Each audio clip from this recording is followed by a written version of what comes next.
LiberalViewer presents.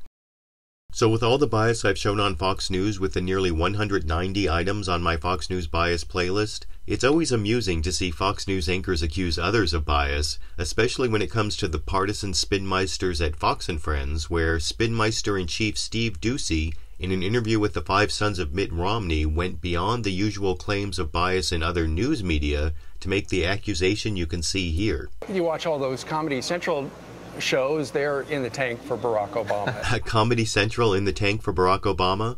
A ridiculous claim like that deserves a comedic response, which is just what it got from Jon Stewart on Comedy Central's The Daily Show, as you can see in this clip. What? Workaholics and the new series Brickleberry, premiering September 25th, are in the tank for Obama? I can't... Oh.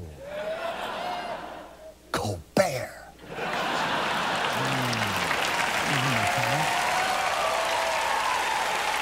Can't believe this guy's in the tank. Now, while I enjoyed that comedic response to the ridiculous accusation from Fox News, I did notice something strange about the introduction to the Colbert Report a few minutes later that actually seemed to support Fox News' claim.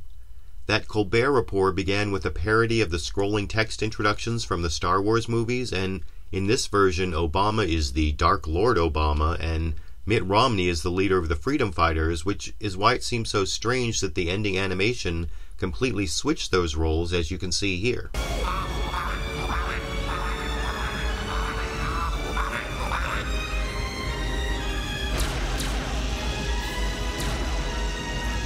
I think I can get America back from those that want to change this country. That was fun to watch, but completely contradicted the scrolling text that preceded it.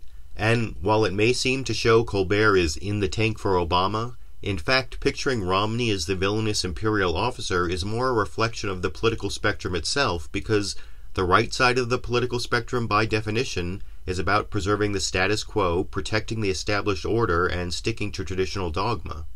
The left side of the political spectrum is just the opposite, fighting for change and a more equitable distribution of power and opportunity.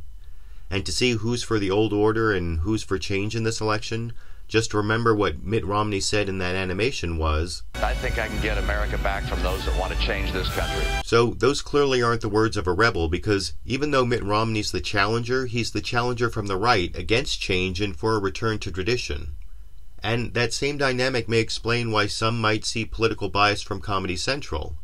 Even though they take on both sides, comedy and satire have always particularly targeted the established order and traditional dogma, which, again, are part of the definition of conservatism.